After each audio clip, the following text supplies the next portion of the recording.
जोहार झारखंड देख रहे हैं आप। मैं हूं शुभे मिश्रा, आपके साथ बुलेटिन की शुरुआत करते हैं और न्यूज 18 के मैनेजिंग एडिटर अमीश देवगन के साथ बीजेपी के फायर ब्रांड नेता और सांसद निशिकांत दुबे ने खास बातचीत की है।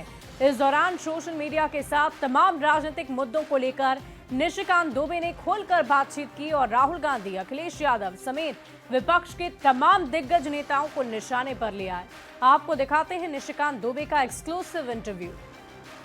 और फेक न्यूज का मुद्दा काफी चर्चा में भी है और संसद की स्थायी समिति जिसके आप अध्यक्ष हैं उसने नई सिफारिशें की है और इसमें संपादकों की और प्लेटफॉर्म्स की जिम्मेदारी तय हो और फेक न्यूज की परिभाषा स्पष्ट हो।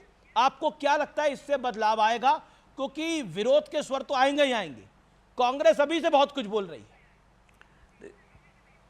देखिए, कांग्रेस कैसे बोल रही है मुझे नहीं पता, क्योंकि ये जो कमेटी है 31 सदस्यीय कमेटी, इसमें कांग्रेस के भी सदस्य हैं, अपोजिशन के भी सारे पार्टियों के, तृणमूल कांग्रेस के सदस्य हैं, शिवसेना के सदस्य हैं, डीएमके के सदस्य हैं, समाजवादी पार्टी के सदस्य हैं। कोई ऐसा दल नहीं है जिसके सदस्य नहीं है।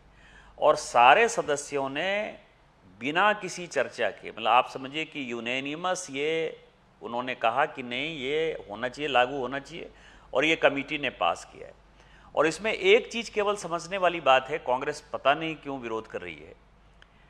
उस जो हमने रिपोर्ट दी है, उस रिपोर्ट में एक स्पष्ट चीज़ है कि जो सांसद हैं, जो विधायक हैं, जो बिजनेसमैन हैं, जो आपके जैसे बड़े पत्रकार हैं, या जो भी मीडिया में लगे हुए लोग हैं, या जो कहीं नौकरी करते हैं, आईएएस हैं, आईपीएस हैं, उनके पास साधन है, संसाधन है, वो हायर कर लेते हैं लोगों को, वो अपनी बातें कह देते हैं। लेकिन जो गांव ग्रामीण के 140 करोड़ लोगों में से जो महिलाएं हैं, जो बच्चे हैं, जो किसान हैं, कितनी आत्महत्याएं हो रही हैं। आप देखिए कि कई एक ऐसे देश हैं जो ये करें कि बच्चों से ये मोबाइल हटाओ, ये सिगरेट और शराब के लत से भी ज़्यादा जो है खतरनाक लत है। कि अगर ये जेनजी टाइप का आंदोलन यहां होता है तो सबसे पहले गांधी परिवार, स्टालिन परिवार, यादव परिवार ये भागता हुआ नजर आएगा। यहां से एक भी आदमी नहीं नजर आएगा। सभी के मकान जलाए जाएंगे, सभी के दुकान जलाए जाएंगे, सभी को, मैं आपको बताऊं कि सभी को दूसरे देश में शरण लेनी पड़ेगी यदि इस तरह का माहौल, जिस तरह से राहुल गांधी विपक्ष के साथ मिलकर करना चाहते हैं और जिस तरह की बयानबाजी संजय राउत जी और संजय सिंह जी कर रहे हैं, यही होना है। और मैं आपके चैनल पर ऑन रिकॉर्ड ये बातें कह रहा हूं, यही होना है। परिवारवाद के खिलाफ यदि लड़ाई होगी, भारतीय जनता पार्टी को छोड़कर और कम्युनिस्ट पार्टी को छोड़कर इस देश में कोई दूसरी पार्टी नहीं है जो परिवारवाद में ग्रसित नहीं है। एक अध्यक्ष हटता है, यदि मां अध्यक्ष हटेगी तो बेटा बनेगा, यदि बेटा अध्यक्ष हटता है तो उसका बेटा बनेगा या उसकी वाइफ बनेगी। तो सारे परिवारवाद, सारे लोग फ्रस्ट्रेशन में। यादव के नेता केवल लालू प्रसाद जी और मुलायम सिंह यादव के ही परिवार के लोग होंगे कि कोई और यादव का नेता होगा? लेकिन मेरा अगला सवाल है कि राहुल गांधी की सुरक्षा को लेकर सीआरपीएफ के डीजी ने एक पत्र लिखा है और आरोप है कि राहुल गांधी अपनी सुरक्षा को बिल्कुल गंभीरता से नहीं लेते और आरोप है कि 9 महीनों में 6 विदेशी दौरे पे गए हैं राहुल गांधी और सुरक्षा प्रोटोकॉल का उल्लंघन किया है। देखिए, राहुल गांधी जी विदेश जाएं, इसमें किसी को कोई परेशानी नहीं है, लेकिन राहुल गांधी जी इस देश की एक एसेट है। राहुल गांधी जी प्रतिपक्ष के नेता है और उनकी सुरक्षा जो है वो भारत सरकार का जिम्मा है।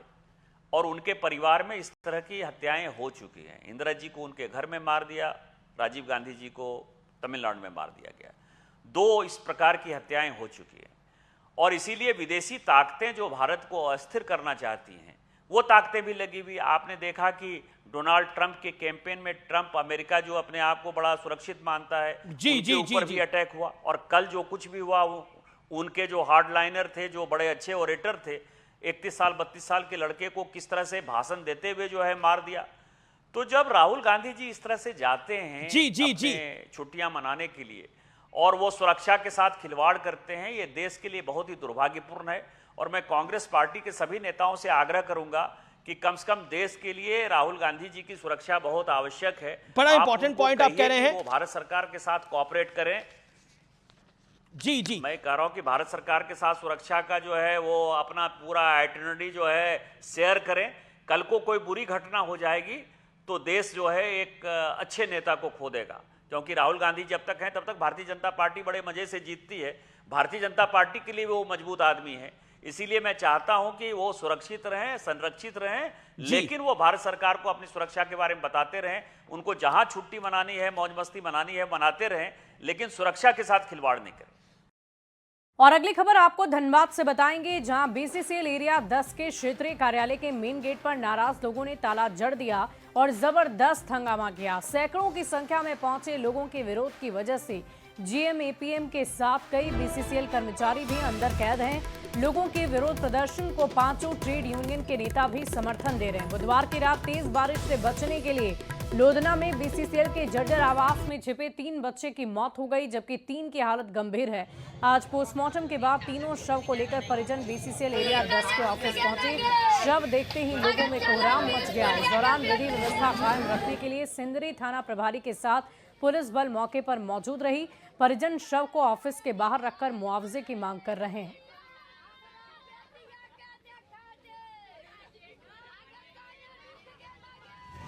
तो बीसीसीएल ऑफिस में लोगों ने ताला जड़ दिया है, जिसकी तस्वीरें भी हम आपको दिखा रहे हैं। जर्जर आवास में 3 बच्चे की मौत हो गई थी, जिसकी तस्वीरें आप देख रहे हैं। पोस्टमार्टम के बाद शव पहुंचने से लोगों में हाहाकार मच गया। और देखिए, देश भर में होने वाले एसआईआर से पहले कांग्रेस अलर्ट मोड में है और इसको लेकर रांची में झारखंड कांग्रेस का प्रतिनिधि मंडल निर्वाचन आयोग पहुंचा और मुख्य निर्वाचन पदाधिकारी के रवि कुमार से मुलाकात कर एक ज्ञापन भी सौंपा है। कांग्रेस प्रतिनिधि मंडल ने मुख्य निर्वाचन पदाधिकारी से 2003 में हुए मतदाता पुनरीक्षण के तहत वोटर लिस्ट की मांग की। कांग्रेस नेताओं ने कहा कि बिहार की गलती को झारखंड में दोहराने नहीं दिया जाएगा।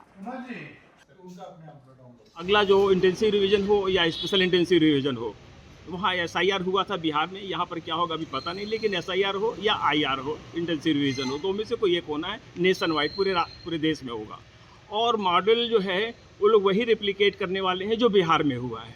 तो इसलिए हम लोगों ने एक अलर्ट मोड में आने के लिए कि वो जो आधार जिसको माना जाएगा 2003 का रिवाइज जो इलेक्टोरल रोल है इंटेंसिव रिवीजन का, उसको हम लोग कॉपी ले लें। विधानसभा से भी एसआईआर न होने के लिए प्रस्ताव पारित करके केंद्र को और चुनाव आयोग को भेजा है। जैसा कि हम लोगों को इनपुट मिला, जानकारी मिली कि नवंबर दिसंबर में देश भर में होगा, उसमें झारखंड भी है।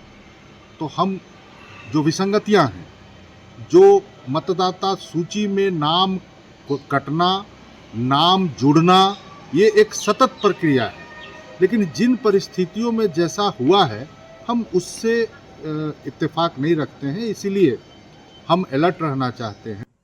वहीं राजधानी रांची से आईएसआईएस मॉड्यूल के गिरफ्तार आतंकी अशहर दानिश के टेरर नेक्सस को खंगालने में केंद्रीय एजेंसियों के साथ ही झारखंड एटीएस की टीम भी जुटी हुई है। आतंकियों में सीईओ के नाम से जाना जाने वाला दानिश बम बनाने में काफी एक्सपर्ट था और क्या थी उसकी साजिश, इसका पता लगाने में झारखंड की टीम भी जुटी रही। पूरी खबर आपको एक रिपोर्ट के जरिए दिखाते हैं, बताते हैं।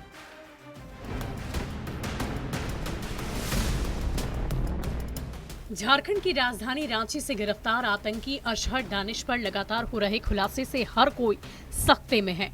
दानिश के साथ देश के 5 अलग अलग राज्यों से गिरफ्तार बाकी 4 आतंकी किसी बड़ी घटना को अंजाम देने की बड़ी योजना बना रहे थे। अशहर दानिश 1 सप्ताह पहले से ही सुरक्षा एजेंसियों के रडार पर था। रांची में अनगढ़ा के तबारक लॉज में रहने वाला दानिश आतंक ने सोशल मीडिया प्लेटफॉर्म से बम बनाने की तकनीक हासिल की थी और इसकी पुष्टि उसके घर से बरामद सामान भी करते हैं। छापेमारी में इनका पाकिस्तान कनेक्शन भी सामने आया है।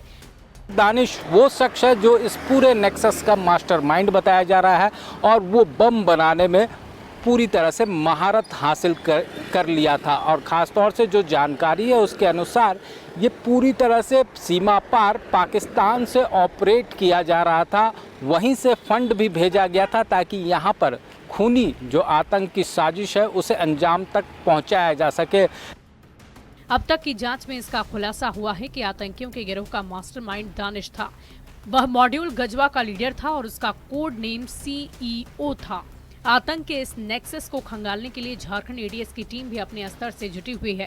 एटीएस की टीम की कोशिश होगी दानिश के झारखंड कॉन्टैक्ट के बारे में जल्द जानकारी जुटाना। सब लोगों के पास से जो सामान वगैरह बरामद हुए, उससे यही समझ में आ रहा है कि लोग प्रिपरेटरी फेज में थे और इनके मंसूबे क्या थे या कब एग्जीक्यूट करने वाले थे, वो अब डिटेल्ड इंटरोगेशन और इनके गैजेट्स के एनालिसिस के बाद पता चलेगा। दानिश के पास से कई अहम जानकारियां जो हैं वो सुरक्षा एजेंसियों को मिली है, जिसमें से जो डिजिटल गैजेट्स हैं, जो इक्विपमेंट्स हैं और बम बनाने का जो केमिकल है, वो तमाम चीज़ें जो हैं वो बरामद हुई है।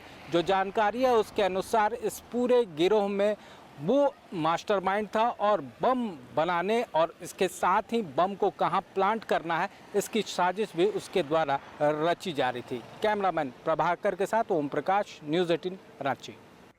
और यहाँ रुकेंगे एक छोटे से ब्रेक के लिए, कहीं मत जाइए, आगे देखिए बहस चुनाव की।